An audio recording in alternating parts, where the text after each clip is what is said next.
여러분 안녕하세요. 엄마표를 응원하는 에듀큐레이터 숙세입니다. 반갑습니다. 네, 오늘 여러분하고 이야기 나누고 싶은 주제는 뭐냐면 엄마표 수학의 최종 목표는 과연 무엇일까? 이런 것에 대한 생각을 제 생각이에요. 이거는 그걸 한번 말씀드리고 싶어요. 제가 엄마표 수학을 하는 데 있어서 참 많은 사람들의 의견들이 있어요. 주위에. 그 중에 이제 어떤 분들은 이제 학원 선생님들 입장에서 얘기하시는 거죠.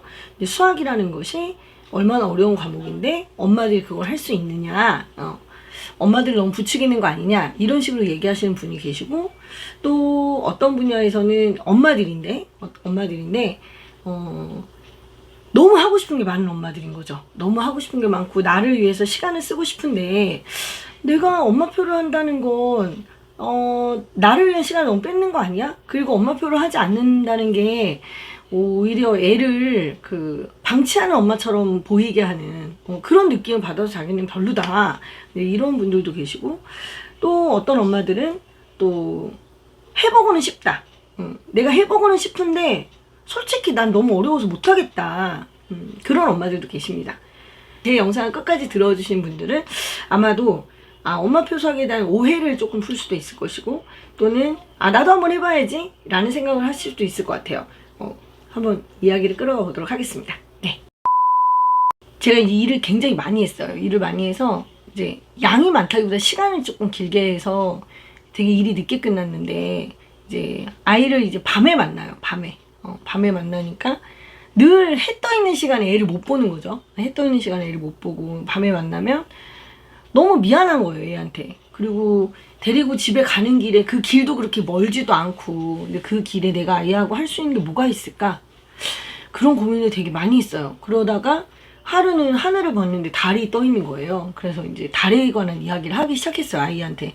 이제 제가 이제 아이랑 너무 오래 떨어져 있다 보니까 애랑 붙어 있고 싶어가지고 저는 꼭 애를 등에 업었거든요. 그럼 이제 몸이 붙어 있으면 좀 마음 편안해지잖아요. 그러면서 아이한테 이제 지금 저 눈에 보이는 게 달인데 달에는 많은 이야기들이 있어. 그리고 우리가 낮에 태양이 떠 있을 때는 태양을 쳐다보는 게 굉장히 힘들고 눈부시잖아. 그런데 달은 그렇지 않다? 달은 항상 우리를 바라보게 해주지. 달이 가진 의미는 뭐가 있을까? 뭐 이런 이야기부터 시작해서 어떤 날은 달이 반쪽밖에 없어. 저 달은 만두달이야. 엄마는 만두가 제일 좋아. 나 만두처럼 맛있는 저 달에 대한 이야기를 해볼까? 그리고 또 어떤 날은 오늘은 달이 초승달이네. 엄마 좋아하는 빵 중에 크루아상이랑 빵이 있는데 걔랑 모양이 너무 똑같아. 엄마 저런 달 되게 좋아해. 너는 어때? 막 그때 애기가 뭐 18개월 막 이러니까 애기 말도 못해요. 말도 못하는데 그냥 걔가 옹알옹알 막 뭐라고 얘기하면 제가 이제 애한테 얘기하죠. 그래 너도 좋다고? 그래 엄마가 좋으면 너도 좋은 거지. 막 이러면서 막 아이하고 이제 얘기를 하고, 애가 조금 걸어 다닐 때쯤 됐을 때는 뭐 달이 없을 때도 있잖아요. 그럼 달이 안 보이면 그런 얘기를 하죠. 야, 우리가 달이 없으니까 별을 볼 수 있는 거야. 달의 빛에 가려져 있던 우리 저 별을 한번 볼까? 뭐 이런 얘기도 했다가, 그리고 또 어떤 날은 별을 3개도 했다가, 또 어떤 날은 평소 때는 동쪽에서 달이 보이는데 오늘은 서쪽에서 달이 보이네, 오늘은 저 중앙에 달이 보이네, 뭐 이런 이야기도 했다가, 참 달을 가지고 많은 이야기를 했던 것 같아요. 왜냐면 밤이니까. 근데 저는 이런 것들이 다 엄마표의 시작이라고 생각을 하거든요. 저는 엄마들이 왜 그렇게 엄마표라는 것 자체를 굉장히 부담스러워할까? 엄마표에 대한 인식이 잘못되어 있는 거죠. 그렇기 때문에 엄마표를 하는 건 힘든 일이고 엄마표를 하는 건 애를 위한 일이라고만 생각을 하시는 거예요. 근데 그렇지 않아요. 엄마표는 굉장히 철학적인 거예요. 아이를 키우면서 내가 나이에 대한 생각 보세요. 달의 모양이 계속 바뀌죠. 시간이 흘러가는 걸 아이들이 느껴요. 그러면 그 아이들하고 너도 이렇게 커가는 거야. 달이 변해가는 것처럼 그 시간 속에서 너도 커가는 거야. 근데 엄마는 늙어가고 있지. 그럼 아이가 질문하죠. 우리 아이는 6살 때 그런 질문을 했던 것 같아요. 6살 때 엄마, 그러면 나는 나이를 먹어가는 게 늙어가는 거예요? 젊어지는 거예요? 왜 20대 형아들한테는 젊어진다고 하는데 엄마한테는 늙어간다고 얘기해요? 그럼 나는 뭐예요? 이런 질문을 막 하는 거예요. 그러면은 성장에 대한 이야기를 같이 나눌 수 있고, 죽음에 대한 얘기도 나눌 수 있고, 탄생에서 성장해서 죽는 것까지 그 어떤 시간의 흐름에 대한 이야기를 같이 나눌 수가 있는 거죠. 아이랑 얼마든지 이런 철학적인 이야기를 나눌 수가 있어요. 근데 이게 결국에는 출발이 어디여야 되냐면 애하고 대화하는 데서 출발해야 된다는 거예요. 엄마표는 결국 소통이에요, 여러분. 제발 그걸 잊지 않으셨으면 좋겠어요. 내가 아이하고 어떤 문제집을 같이 풀고 어떤 문제집이냐가 중요한 게 아니야. 어떤 문제집이냐가 중요한 게 아니라 무엇을 하더라도 어떤 소재를 가지고 하더라도 내가 아이하고 주고받는 그 대화, 거기에 이 핵심이 있는 거. 엄마표의 핵심은 애를 보고 아이하고 필요한 얘기를 합니다. 내가 뭐 그게 수학에 대한 것도 어디든 출발이 내가 출발점을 수학으로 잡자는 것 뿐이에요. 왜냐하면 그걸로 시작을 합니다, 처음에는. 근데 하다가 보면 엄마는 이미 어른이기 때문에 매번 똑같은 방식으로 아이하고 하지 않아요. 만약에 매일 똑같은 방식으로 매일 그냥 그 어떤 고민 없이 어떤 엄마표를 진행하시는 분이 계시다면 그분은 본인 스스로에 대한 질문을 던지지 않는, 자기 성찰을 하지 않는 거예요, 그거는. 아이의 반응을 살피고 우리 애가 어떤 부분에서 잘하고 있는지, 설명을 좋아하는지, 쓰는 걸 좋아하는지, 읽는 걸 좋아하는지, 말할 때 어떤 포인트를 좋아하는지, 도형을 좋아하는지, 연산을 좋아하는지, 아니면 수학에 대한 어떤 활동을 좋아하는지, 게임을 좋아하는지, 아이의 관심사를 끌어내는 거죠. 그런 데에서부터 사실은 시작을 하는 거예요. 시작을 하는데 하다가 보면 애를 계속 연구하잖아요. 근데 엄마는 일을 해야 되잖아. 엄마는 일을 해야 되니까 애만 연구할 수 없어요. 그러면 이런 생각을 하게 되죠. 내가 이렇게 시간이 없고 내가 바쁜데 아이랑 어떤 효율적으로 이런 것들을 할 수 있는 방법이 없을까? 이 효율적이라는 단어를 체계적이라는 단어로 착각하시면 안 돼요. 아이랑 집에서 엄마표를 하면서 100% 로드맵에 시간표에 따라가면서 할 수 있는 사람은 아무도 없어요. 집안에 무슨 변수가 생길지 어떻게 알고. 시댁에서 갑자기 연락이 올 수도 있고, 아니 집안에 갑자기 수도관이 터질 수도 있고, 얼마든지 많은 일들이 내 주변에서 일어난단 말이에요. 그런데 그런 모든 일을 다 제끼고 내가 엄마표로 아이랑 수학을 진행할 수 있다고? 그렇지 않아요. 얼마든지 많은 일이 일어날 수 있어. 하지만 그 안에서 내가 아이와 중심을 잡아나가는 게 굉장히 중요하단 말이죠. 그거는 꼭 수학뿐만이 아니에요. 제가 출발을 수학으로 해보라는 얘기인 거예요. 여러분, 이게 정말 신기한 게 뭐냐면 엄마표로 비록 출발을 했다 할지라도, 엄마표 수학으로 출발했다 할지라도 내 시각이 바뀌잖아요. 예를 들어서 내가 아이를 바라봤어요. 아이를 바라보는 관점이 달라지겠죠. 그전에는 문제집 몇 권 풀고 막 이렇게 하는 걸로 했는데 내가 얘하고 어떤 소통을 계속 하려면 걔의 반응을 내가 안 살필 수가 없거든. 근데 내가 이런 얘기 했을 때 얘가 반응이 별로 없는데 이런 얘기를 하니까 얘가 반응이 있네. 그러면 얘가 청각보다는 조금 시각적으로 좀 관심이 있는 거 아니야? 그럼 어떤 영상 자료를 찾아본다던가 그런 것들을 하게 된단 말이에요. 근데 하다가 보면 내 많은 시간이 너무 쏟아져. 그래? 그러면 이렇게 많은 시간이 쏟아지는 걸 내가 어떻게 하면 좋지? 당연히 고민하겠죠. 엄마 고민을 해요. 왜냐하면 내 시간 쪼개 써야 되니까. 그럼 그 부분이 됐을 때 이제 엄마가 어떻게 하면 조금만 적은 시간 동안에 아이하고 효과적으로 소통할 수 있을까? 이쪽에 초점을 맞추라는 거야. 어떻게 효과적으로 진도를 나갈 수 있을까를 맞추지 말고. 제가 진짜 이 얘기를 드리고 싶어요. 제가 엄마표 수학을 하라고 얘기할 때 착각을 하시면 안 된단 말이죠. 엄마랑 진도를 나가면서 내 아이의 어떤 영재성을 발굴하고 싶다. 그럼 진도를 많이 나가서 발굴되는 게 아니에요. 엄마하고 어떻게 심도 있는 대화를 하느냐, 걔 머릿속에서 어떻게 철학을 넓혀주느냐, 이게 중요한 거야. 근데 엄마가 철학이 없어. 그럼 되겠냐고. 근데 엄마가 철학이 그냥 생기는 게 아니에요. 애랑 뭘 해봐야 생기는 거야. 애랑 뭘 해봤더니 이런 문제가 생기네? 그럼 당연히 어떻게? 문제를 해결하려는 초기 발동을 하는 거죠. 근데 그 문제를 옛날에는 엄마가 혼자서 했다면 지금은 아이랑 같이 의논하게 되는 거죠. 의논을 직접적으로 넌 어떻게 했으면 좋겠어? 넌 어떻게 했으면 좋겠어? 이렇게 얘기를 하지 않더라도 애의 반응을 보면서 엄마가 계속 체크를 하는 거예요. 이런 활동이 아무 의미 없다고요? 절대 그렇지 않아요. 아이를 보는 시각을 바꾸게 한단 말이에요. 시점을 바꾸게 한단 말이에요. 그걸 한 달이라도 한번 해보세요. 한 달이라도 엄마표 수학을 했어. 한 달이라도 엄마표 영어를 했어. 그러다 보면 어떤 일이 생기냐면 내가 이 가족을 바라보는 시선, 내가 엄마로서 내 자식을 바라보는 시선, 그리고 아이가 엄마를 어떻게 바라보고 있는지도 알게 되고 내가 우리 아이를 어떤 방향으로 키워야 되는지까지에 대한 고민을 하게 돼요. 그럼 엄마가 뭘 하는 줄 아세요? 책을 찾아. 엄마가 책을 찾아요. 근데 그 책이라는 게 있고 부모 교육에 대한 책일 수도 있지만 전혀 다른 책일 수 있어요. 옛날에 내 전공 서적일 수도 있고 아니면 엄마가 관심 있는 분야의 어떤 뭐 음악이나 미술이나 뭐 문학이나 뭐 이런 책일 수도 있어. 근데 그 책을 읽을 때 내가 이미 사람이 달라진 거야. 내가 엄마표를 하면서 내가 나의 시야가, 나의 철학이, 나의 관점이 탁 달라지면서 어떻게 된 거야? 그 책이 나한테 들어오는 속도가 달라지는 거야. 그리고 그 책에서 들어오는 단어가 달라지는 거야. 그 책에 어떤 문구가 나를 사로잡아요. 응? 그러면 엄마는 다시 예전으로 돌아갈 수 없어요. 정말 진도만 나가던 나, 그게 엄마표로 했던 내가 정말 그렇게 했던 거라고? 말도 안 돼. 이런 생각을 하게 돼요. 애를 학원에다만 맡겨놨던 나, 내가 정말 그랬었다고? 말도 안 돼. 이런 생각을 하게 돼요. 그러면서 동시에 뭘 느낀 줄 알아요? 엄마가 살아있음을 느껴요. 엄마도 공부해야 되거든요. 사람이 평생 공부를 하면서 살아야 돼요. 근데 너무 옛날에 질렸어. 그리고 우리는 이미 어른이기 때문에 더 이상 공부가 필요 없다고 생각해. 그렇지 않아요. 절대 우리 아이를 내가 옛날에 19세기 방식으로 배웠던 20세기 여자가 21세기 애들을 절대 키울 수가 없단 말이야. 어떻게 내가 21세기에 이 복잡한 인공지능이 있는 이런 시대에 어떻게 하면 우리 아이가 자기 자리를 잡으면서 살아갈 수 있을까? 아니 적을 알아야 뭘 할 거 아니야. 인공지능이 뭔지도 모르는데 어떻게 아냐고. 새로운 것에 대한 배움의 욕구를 엄마가 가지지 않으면서 어떻게 아이는 새로운 것에 대해서 계속 배워라 공부하라고 얘기할 수 있냐고. 이걸 하다 보면 깨어나요. 엄마 안에 있는 모든 세포가 일어납니다. 모든 세포가 어떻게? 알고 싶어. 배우고 싶어. 새로운 게 있네. 지금 이 세상이 변하고 있는 것들이 느껴지기 시작해요. 여러분, 내 집안에서 나만의 사고방식으로 세상을 바라보면 세상이 얼마나 좁아요? 근데 애들은 엄마의 세상을 보고 자란단 말이야.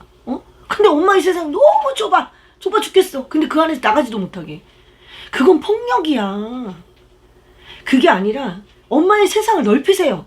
엄마의 시각을 밖으로 돌리세요. 세상에서 지금 무슨 일이 일어나고 있는지 알아야 된단 말이지. 그러다 보면 어떤 일이 생기냐면 엄마가 엄마 스스로를 위한 공부를 시작합니다. 여러분 이게 놀랍지 않아요? 엄마표를 분명히 시작했어. 내가 내 새끼 가르치려고 공부 시작했는데 어느 순간 돌아보면 내 공부하고 있다니까요. 나는 그거를 엄마들의 어떤 포인트로 잡으시라고 말씀드리는 거예요. 자, 주제가 조금 벗어난 것 같은데 어떤 엄마들이 그런 얘기 한다고 했죠. 이미 2단계를 벗어나신 엄마들이 있어요. 이미 2단계를 벗어나서 너무 내가 하고 싶은 게 많아진 거야. 내 안에서 막 모든 용서숨을 치는 거야. 배우고 싶고 내가 뭔가 되고 싶고 이제 가정에서 벗어나서 뭔가를 해보고 싶고 그런 욕구가 막 넘치는 엄마들한테 제가 엄마표 수학을 하세요 이렇게 얘기하면 그 엄마들이 얼마나 부담스럽겠어. 나는 지금 나를 위한 시간도 너무 없는데. 근데 내가 지금 엄마표 수학을 하세요라고 하는 엄마들은 지금 2단계에 있는 엄마들이 아니에요. 아직도 내 가정이 다인 줄 알고 아직도 내 아이만 바라보고 학교 수학 진도만 맞춰도 된다고 생각하는 그런 엄마들한테 내가 얘기하는 거예요. 근데 그 엄마들한테 내가 엄마들 다 내팽개치고 나를 위한 공부하세요. 나는 그렇게 말 못해요. 응? 나의 출발도 엄마표였어. 나의 출발도 엄마표였고 내가 우리 아이랑 어떻게 잘해보려고 내가 우리 아이랑 어떻게 소통해보려고 하다가 보니까 여기까지 온 거예요. 그 와중에 얼마나 많은 시행착오가 있었겠어요. 제가 이건 다음 영상에서 말씀드릴 건데 이 시행착오라는 건 사실 너무너무 중요한 거예요. 여러분도 봐봐. 그네를 봐봐. 그네를 내가 막 탈 때 있잖아. 그네를 막 탈 때 처음에 발을 구르자는 그네가 움직이지 않죠. 내가 여러분한테 촉구하는 건 발을 구르라고 하는 거예요. 발을 굴러서 그네가 움직여라. 이런 얘기를 하는 거야. 그런데 한참 하다 뭐 한도 끝도 없이 움직이지. 내가 죽을 것 같지. 그럼 다시 어떻게 해야 돼? 그네를 멈춰야 돼. 근데 멈출 때 갑자기 뚝 멈춰줘? 안 그래. 얘가 계속 하다 어느 순간에 그 운동을 정지하게 되는 거죠. 모든 일은 다 그런 거예요. 사람이 어떤 일을 할 때 그렇다는 얘기야. 내가 비록 엄마표 수학을 하면서 내 아이한테 올인하는 것처럼 보이지만 결국 나는 나를 위한 사람인 거야. 나라는 존재는 이기적인 거야. 그게 정상이야. 근데 내가 그 내 아이를 위해서 그렇게 시간을 쏟고 하다가 보면 자동으로 어떻게 된다고? 나를 위한 눈으로 돌아오게 돼요. 나를 돌아보게 되고. 내가 과거에 왜 그랬을까? 내가 내 주변에 굴러다니는 이 모든 배움의 것들을 내가 왜 그동안 모르고 살았을까? 내가 우리 아이가 하는 이 말 한마디 한마디에서 내가 이렇게 하나의 깨달음을 얻을 수 있는데 왜 내가 그동안은 몰랐을까? 여러분 모르시죠? 어른이 어른을 통해서만 배울 수 있을 것 같아요? 안 그래요, 여러분. 결국 위대한 어떤 꿈을 이루고 싶은 사람은 아이의 시선으로 돌아가지 않으면 절대 그렇게 할 수 없어요. 어른은 욕심과 뿌연 안개로 가득 차 있거든요. 아이는 안 그래요. 아이는 순수해요. 그래서 내가 생각이 막히고 너무 답답할 때 뭔가 어떤 해결점을 찾지 못할 때 아이랑 순수하게 대화를 나눠보세요. 걔는 너무 쉽게 답을 말할걸? 엄마 그냥 해봐. 이렇게 얘기할 수도 있어요. 아이를 인간의 시점으로, 아이를 엄마보다 더 나은 눈으로 바라보게 할 수 있는 그 힘, 그게 어디서 나온 줄 알아요? 그게 엄마표에서 나오는 거예요. 완전히 다른 인생을 살게 되실 거예요, 여러분. 엄마표의 최종 목표는 아이의 성장이 아닙니다, 여러분. 아이가 스스로 성장할 수 있게 엄마가 성장하는 거, 그게 엄마표의 최종 목표예요. 무섭죠? 내가 자꾸 공부하라고 할까봐 겁나죠? 절대 포기하시면 안 돼요, 여러분. 아이하고 소통의 끈을 놓는 순간 엄마도 없고 아이도 없습니다. 엄마가 엄마로서 자신이 쓰려고 할 때 제일 필요한 게 뭔지 알아요? 상대를 통해서 나를 바라보는 거예요. 근데 남편을 통해서 나를 객관적으로 바라볼 수 없어요, 여러분. 남편한테 내 가면 벗기 굉장히 힘듭니다. 근데 안 그래요, 애들한테는. 애들한테는 내가 얼마든지 내 가면 벗어 던질 수 있어요. 그러니까 집에서 폭력도 일어날 수 있는 거고 애한테 할 말 못할 말 다 할 수 있는 거예요. 그런데 그 애를 통해서 엄마를 보세요. 그 애를 통해서 아이가 엄마를 바라보는 눈을 통해서 나를 보시라고. 그렇게 나를 객관화하잖아요. 그러면 나는 다른 사람으로 바뀔 수 있습니다.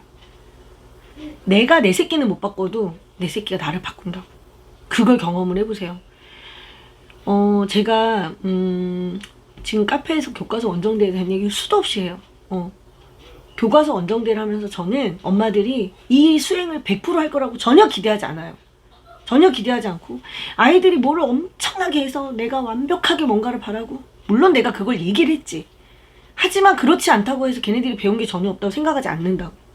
분명히 걔네들은 하루하루를 성장하고 있고 그걸 사진의 형태든 영상의 형태든 문장의 형태든 기록으로 남기고 있어요.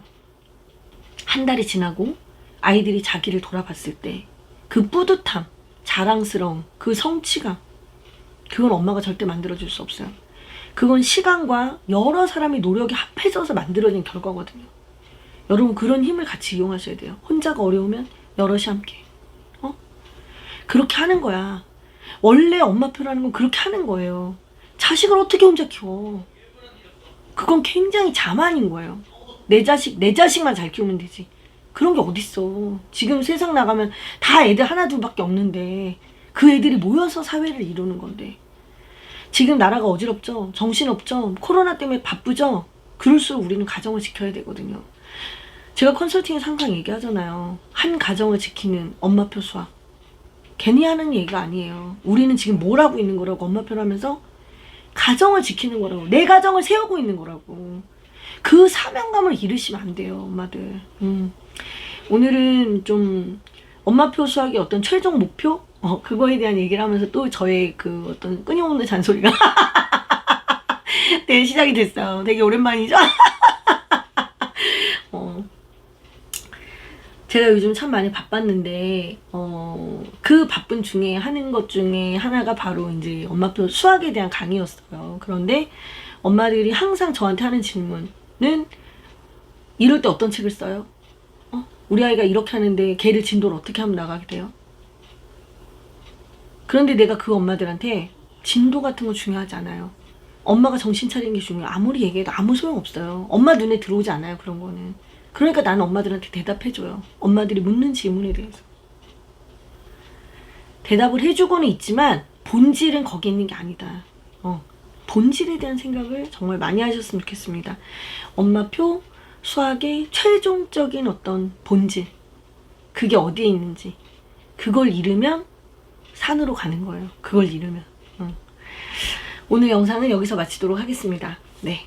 여름 휴가들 잘들 건강하게 잘 보내시고, 항상 너무 과하게, 나를 넘어서는 그런 걸 하려고 하지 마시고, 내가 할 수 있는 것부터 하는 그런 엄마표의 시간이 되시길 바랍니다. 오늘도 수고하셨습니다. 안녕.